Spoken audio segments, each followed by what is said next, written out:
And సుధీర్ని మీరు ఎక్కువగా follow అవుతున్నట్టు అనిపిస్తుంటుంది. ఫస్ట్ సినిమా నిఖిల్ ఆయన అలాగే తీస్తే మీరు ఆయన్నే తీశారు, సెకండ్ సినిమా నాగచంద్ర తీస్తే మీరు నాగచంద్ర. కుదిరిందండి, అంటే ఎగ్జాక్ట్లీ ఫాలో అవడం అయితే కాదు, అది కుదిరింది. అంటే నాకు సుధీర్ నిఖిల్తో తీశాడు, నాకు అవకాశం ఇచ్చింది నిఖిలే అండి. ఎందుకంటే నేను ఆల్మోస్ట్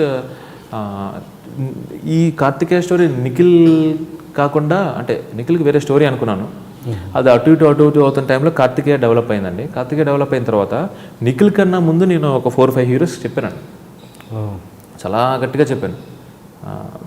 సో మొత్తం ఇంక్లూడింగ్ మొత్తం చెప్పిన బాగుంది అన్నారు, కానీ అంటే ఆ పాములు, ఆ హిప్నాటిజం ఇవన్నీ వర్కౌట్ అవ్వవు అనేది డెబ్యూ డైరెక్టర్ని నమ్మడం అనేది అసలు తప్పే లేదండి, నమ్మకపోవడంలో తప్పే లేదు. సో నమ్మలేదు. ఫైనల్గా తిరిగి మీరు కాన్ఫిడెంట్ అని అడిగారు నిఖిల్. అదే నేనైతే కాన్ఫిడెంట్ నిఖిల్. నేను అంటే ఇంకొకటి ఏంటంటే నేను ఒక పాయింట్ ఆఫ్ టైంలో ఇందులోంచి బయట రాలేకపోతున్నాను, ఇంకా వేరే కథ వేసుకోవడానికి ఆల్మోస్ట్ 1 year అయిపోయింది.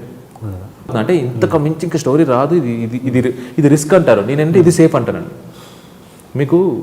ఎందుకంటే నేను ఎలాగో తీసేది చిన్న సినిమానే, మ్యాక్సిమం 3 crores 3.5 ఉంటుంది.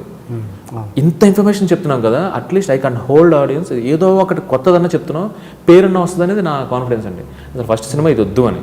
అండ్ మోర్ ఓవర్ అప్పట్లో ఏంటంటే ఈయన సోలో రిలీజ్ అయింది. అయ్యి ఉన్నారు కదా మీరు సోలో లాంటి సినిమా తీవయ్యా, హ్యాపీగా మొత్తం ఇంటిలో 10 వచ్చి చూస్తారు నేను. ఆయన స్ట్రెంగ్త్ అతనిది, పర్సన్ స్ట్రెంగ్త్ ఇది రైటింగ్ మాట. సో నా it's impossible. And more over ఒక హ్యాంగ్ ఓవర్లో ఉంటాం నేను.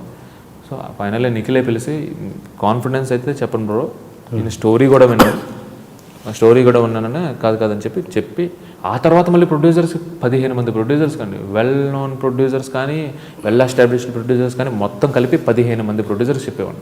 ఓకే. విత్ రాజేంద్ర గారు తీసుకెళ్లారు, అందరి దగ్గరికి తీసుకెళ్లారు. ఫైనల్గా శ్రీనివాస భోగారం గారు సెట్ అయ్యారు. హ్యాపీ, చాలా బాగా చేశామండి. ఆ పాములంటే భయం ఉన్న హీరో అల్లరి నరేషేనా? అలా అని కాదండి, ఇంకా చాలా మంది ఉన్నారు. అంటే అది బాబా అది మళ్ళీ ఏమైనా అఫెండ్ అవుతారు. ఎందుకు అఫెండ్ అవుతుంది? వాళ్ళ చాయిస్ కరెక్ట్ కాదని అల్లరి నరేష్ ఒకసారి స్టేజ్ మీద చెప్పడం కూడా జరిగింది, కొన్ని సినిమాలు నేను కరెక్ట్ చూజ్ చేసుకోలేదని. ఓకే.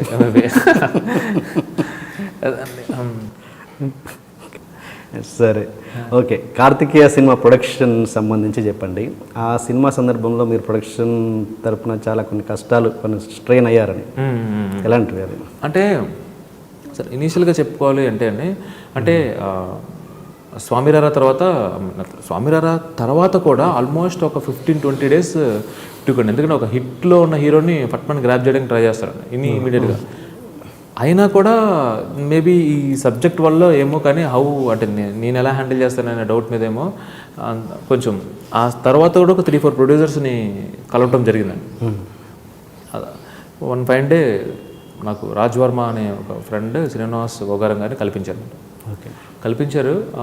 అక్కడి నుంచి ఫస్ట్ ఏంటంటే నేను వాట్ ఐ బిలీవ్ ఈజ్, అంటే నేను జనరలైజ్ చేసి చెప్పట్లేదు, నాకైతే మాత్రం ఆ క్రియేటివ్ ఇంటర్ఫీరెన్స్ కానీ, ఆ క్రియేటివ్ నాన్సెన్స్ కానీ లేదనుకోండి, either it may be budget తగ్గించినా, అప్పుడప్పుడు మనీ ఇబ్బందులు వచ్చినా కానీ ప్రోడక్ట్ బాగుంటుందండి. ఆబ్వియస్లీ అంటే సినిమా జరిగే టైంలో 24 crafts అండి, 200 to 250 people సమ్టైమ్స్ ప్రొడక్షన్ వాళ్ళతో సహా, అంటే మనకి కాఫీ టీలు అందించే వాళ్ళతో సహా ఇంతమందితో కోఆర్డినేషన్లో చాలా వెదర్ సపోర్ట్ చేయకపోవచ్చు, హెల్త్ సపోర్ట్ చేయకపోవచ్చు, డేట్ సపోర్ట్ చేయకపోవచ్చు, దీనివల్ల కొంచెం లేట్ అవ్వచ్చు. అండ్ మోర్ ఓవర్ చిన్న అంటే ఇప్పుడు 5 monthsలో కంప్లీట్ అవ్వాల్సిన ప్రాజెక్ట్ ఈ వెదర్ వల్ల, ఈ హెల్త్ వల్ల, ఈ డేట్స్ వల్ల 6 months అయింది అనుకోండి. 1 month postpone makes lot of difference అండి, ఫైనాన్షియల్గా ఆర్ఎల్స్ ఇప్పుడు ఇంట్రెస్ట్ పరంగా. అక్కడ కరెక్ట్గా ఇది లేదన్నమాట, ఏమంటారండి what you say that exactly ఏంటంటే కోఆర్డినేషన్ అండి. కోఆర్డినేషన్ కూడా కాదు, అంటే ఎస్టిమేషన్ అండి. ఆ ఎస్టిమేషన్ పర్ఫెక్ట్గా లేకపోవడం వల్ల ఫైనాన్షియల్గా కొంచెం లేట్ అయింది. కానీ మా మూవీ సీరియస్లీ ఏంటంటే కార్తికేయ సూపర్ కొలాబరేటివ్ ఎఫెక్ట్ అండి. అంటే సమ్టైమ్స్ నేను ఇప్పుడు చూస్తున్నానండి రీసెంట్గా, మేము కొన్నిసార్లు ఏం చేసామంటే డబల్ కాల్ షీట్ పడడం ఇలాంటిది ఒక్కరోజు అడగలేదండి ఆయన. ఆయన ఏదో ఇప్పుడు సక్సెస్ అయిపోయిందని చెప్పి పనిగట్టుకుని పొగడడం అయితే కాదు, పొగడం కాదు. నాకు ఇంకా స్టిల్ గుర్తు ఎంత అంటే అసలు ఎవరూ చేయని సినిమాని ఆయన చేయడం అనేది నాకు చాలా ఇష్టం. ఫస్ట్ నేను ఆయనతో ఒక మాట కూడా అన్నానండి, అంటే బయట చాలా మాటలు వినిపించవచ్చు, ఫ్రస్ట్రేషన్లో బోల్డ్ అని మాటలు మాట్లాడుకోవచ్చు, అదన్నా. బట్ నేను ఆయన ఒకసారి కూడా అన్నాను, thank you are my professional father అండి అన్నాను. ఎవరిని? మా శ్రీనివాస్ గారు. ఎందుకంటే ఆయన ఒకవేళ లేకపోయినా కానీ ఎక్కడి నుంచి బయట తీసుకొచ్చి పెట్టింది కూడా సినిమా కోసమే అండి. So I respect him. ఇది శివకుమార్ గారు కదా దానికి? అది లాస్ట్లో వచ్చి ఆయన యాడ్ అయ్యారండి. ఇనీషియల్గా శ్రీనివాస్ బొగ్గవరం ఆయన హీఈస్ ద ప్రొడ్యూసర్ అండి. మా కార్తికేయ ప్రొడ్యూసర్ శ్రీనివాస్ బొగ్గవరం గారు. ఓకే. సో ఇనిషియల్గా నేను చెప్తున్నా కదండి, 15 మంది వద్దిన తర్వాత ఆయన ఓకే అన్నారు. అది కూడా ఏంటంటే నేను ఇంట్రడక్షన్ చెప్పాను, ప్లాట్ చెప్పాను, నా ట్రైలర్లో ఏదైతే డైలాగ్ ఉంటుందో ఆ డైలాగ్ చెప్పాను, డన్ చేసేస్తానన్నారు. ఎందుకంటే స్వామిరారా మీద నాకు నిఖిల్ మీద చాలా రెస్పెక్ట్ పెరిగింది అండ్ నీ దాంట్లో నోవాలిటీ ఉంది, చేసేద్దామన్నారండి. నేను అదే చెప్తున్నానండి, చిన్న ఏదైతే ఉన్నాయో అండ్ అనుకున్న వర్కింగ్ డేస్లోనే కంప్లీట్ చేసామండి. ఎందుకంటే సూపర్ డిఓపి సేమ్ అదే టీం అంతా, హీరో ఫ్యాంటాస్టిక్ అది. నా ఫ్రెండ్ అని చెప్పట్లేదు కానీ అంటే ఎవరు లేకపోయినా ఈ సినిమాకి ఇది రిలీజ్ అయ్యేది కదా. ఇద్దరు ప్రొడ్యూసర్ కొన్ని పోనలేకపోతే సినిమా రిలీజ్ అవ్వాలని వదలకపోయినా, నేను ఒక డైరెక్షనే నా పని, మిగతాది నా పని కాకపోయినా, నిఖిల్ అనే అతను కూడా నేను హీరోనే కాకపోయినా అందరూ స్ట్రగుల్ అయ్యి ఒక చిన్న ఫైనాన్షియల్ థింగ్స్ ఏమైనా అన్ని నీట్గా క్లియర్ చేసామండి. లాస్ట్లో శివకుమార్ అని మీరు అన్నారు చూడండి, he's the major financier for our movie అన్నమాట. ఆయన కూడా కొంచెం సర్దుకుని ఆయనే ఇవంతా పెద్ద మీటింగ్ పెట్టి చివరి వరకు అంటే జనరల్గా ఏమవుతుందండి, సినిమా 1 వీక్ ముందు వరకు అనుకుంటాను. 9 o'clock షో పడుతుందంటే 7:30 వరకు జరిగాయి అన్నమాట మా మీటింగ్స్ అన్ని. బట్ బై గాడ్స్ గ్రేస్ అంతా బాగా జరిగిందండి, హ్యాపీ. ఒక టైంలో మీరు నిఖిల్ ఇద్దరు కలిసి పోస్టర్స్ మీ స్వయంగా అంటించే పరిస్థితి ఎలా చేశారంట? అది యాక్చువల్గా ఏంటంటే పబ్లిసిటీ కాదు, అంటే అది నిఖిల్కి ఆ పబ్లిసిటీ స్ట్రాటజీస్ చాలా బాగా తెలుసు అండి. అదేంటంటే పోస్టర్ స్వయంగా అంటే జరిగిందండి. అంటే ఇప్పుడు గజనీ మూవీకి ఆమిర్ ఖాన్ చాలా సెంటర్స్కి వెళ్ళి టికెట్ కౌంటర్లో అది వేసుకుని ఆ గుండు కొడుకుని టికెట్స్ అమ్మారండి. ఓకే. ఇట్స్ పబ్లిసిటీ స్ట్రాటజీ అండి. ఆ తర్వాత సేమ్ షారుఖ్ ఖాన్ కూడా అంతేనండి. యాక్చువల్గా షారుఖ్ ఖాన్ చేసిందండి. నిఖిల్ ఏం చేశాడంటే, అంటే లాస్ట్లో కొంచెం మూవీ లాస్ట్లోకి వచ్చేసరికి ఫినాన్షియల్ సపోర్ట్ లేదనుకోండి, అది రిలీజ్కి అండ్ పబ్లిసిటీకి కొంచెం టఫ్ అయ్యేదండి. So publicity is not all అంటే ఓన్లీ డబ్బు ఖర్చు పెట్టడమే కాదు అనేది ఐ స్ట్రాంగ్లీ బిలీవ్. అంటే నిఖిల్ కూడా అండి. నిఖిల్ ఏం చేశాడంటే ఆ విషయంలో నిఖిల్ ఒక్కడే కార్ వేసుకుని వెళ్ళి పక్కన ఎవరు జోగినాడు అని వేసుకుని వెళ్ళండి, ఇక్కడి నుంచి హైదరాబాద్ నుంచి వైజాగ్ వరకు మ్యాక్సిమం ఇక్కడ ఉన్న 2 స్టేట్స్లో మ్యాక్సిమం అన్నీ కవర్ చేసుకుంటూ వెళ్ళిపోయాడండి.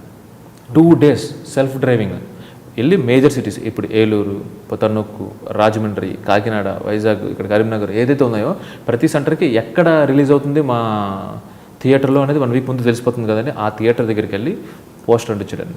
అంటే October 24th రిలీజ్ అని చెప్పారు. అక్కడ లోకల్ కవరేజ్ వచ్చేది. ఆ లోకల్ కవరేజ్లో October 24th కార్తికేయ రిలీజ్ అవుతుంది, పోస్టర్ ఇంట్రెస్టింగ్గా ఉంది, టీజర్ బాగుంది. ఈ మౌత్ పబ్లిసిటీ తన వెళ్ళి చేయడం వల్ల ఓపెనింగ్స్ హౌస్ఫుల్స్ అయ్యాయండి మా మూవీకి. మొత్తం కవర్ చేసిందండి తన పోస్టర్లు అందించడం అనేది. మొత్తం అంటే తను వెళ్ళి మొత్తం అంతా చేసి, అంటే అక్కడ వాళ్ళు రిసీవ్ చేసుకునేవారు, ఇక్కడ నుంచి సో ఈ టైంకి వస్తాడు ఇక్కడ మేము కోఆర్డినేట్ చేయడం అన్నమాట. సో ఇక్కడ కొంచెం ఇష్యూస్ అన్నీ జరిగేవండి ఇక్కడ. ఓకే. ఈ టైంలో ఈ మీటింగ్లో ఉండేవాళ్ళం అన్నమాట మేము.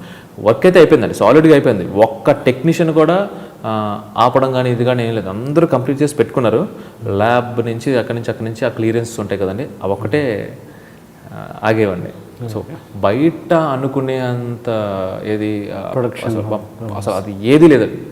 సీరియస్లీ ఏంటంటే ఎస్టిమేషన్లో రాంగ్ వచ్చిందండి అంతే. అది కూడా ఆ ఎస్టిమేషన్ కూడా ఏంటంటే సినిమా కోసమే, అదే అంతేనండి, ఏది సినిమా కోసమే.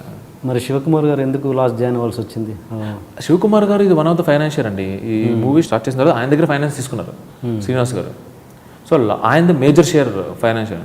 సో ఇంకా మిగతా చోట్ల ఎక్కడెక్కడైతే పేమెంట్స్ ఉంటాయో ఇవన్నీ సెటిల్మెంట్స్ ఆయన చేశారు. ఓకే. అంటే మీరు చెప్పండి కరెక్ట్. ఒక ప్యాషనేట్ డైరెక్టర్కి ప్రొడక్షన్ హౌస్ నుంచి సరైన సపోర్ట్ లేకపోతే ఆ డైరెక్టర్ పడే వేదన ఎలా ఉంటుంది? అంటే మీకు అనుభవం అయిందా కాలేదా? అంటే అనుభవం ఇన్ ద సెన్స్ అంటే అండి, ఇక్కడ నేను సిచ్యువేషన్ బ్లేమ్ చేస్తాను కానీ మనుషుల్ని అంటే పీపుల్ని పర్టికులర్ ఒకరిని టార్గెట్ చేసి ఎందుకంటే ప్రతి ఒక్కరు సినిమా కోసమేనండి. ఎందుకంటే ఇదే డబ్బు ఆయనకి ఇనిషియల్గా ఒక ఫైనాన్స్ తీసుకున్నా కానీ ఆయన దగ్గర ఉన్నా కానీ శ్రీనివాస్ గారు ఈ సినిమా మీద కాకుండా బయట వెళ్ళి పెట్టుకుంటే ఇంకా ఎక్కువ డబ్బులు వచ్చేవాడిని. బట్ ఆయన చేసింది సో సినిమాలో పెట్టారండి నేను. బట్ అది ఓకే. సో ఇక్కడ ఏంటంటే ఎవరిని బ్లేమ్ చేయడానికి అసలు ఆస్కారం లేదండి. ప్రతి ఒక్కరు సినిమా కోసం చేశారు. అక్కడ ఇక్కడ ఎస్టిమేషన్స్లో రాంగ్ వచ్చింది, స్ట్రగుల్ అయ్యామండి, డౌటే లేదు.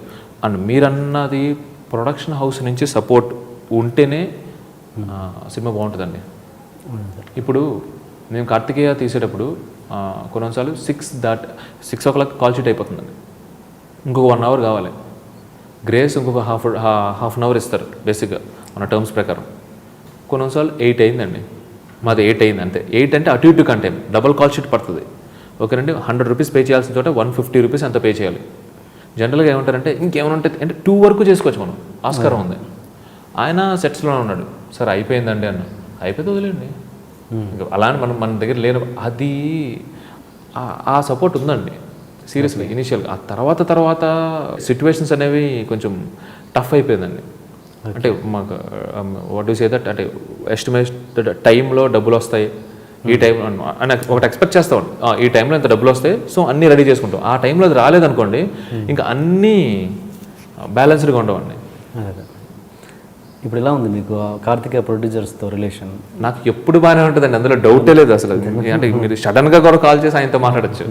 అండ్ ఇంకొకటి ఏంటంటే, ఈ మూవీ స్టార్ట్ అయినప్పుడు he's the first to wish. ఈ మూవీ నేను షూటింగ్కి వెళ్ళేటప్పుడు నేనే కాల్ చేసి ఆయనకి అన్నాడు. అంటే జరిగే టైంలో అయితే 100% ఈయన కరెక్ట్ కాదు, లేదంటే ఈ డైరెక్టర్ కరెక్ట్ కాదు అనేవి ఆ డిస్కషన్ అయితే 100% ఉంటుందండి. But end of the day that to result బాగున్నప్పుడు, రిజల్ట్ బాగోలేకపోతే మేబీ మా టర్మ్స్ ఎలా ఉండేవో చెప్పలేను. కానీ బట్ అంటే ఒక ప్రొడ్యూసర్ డైరెక్టర్గా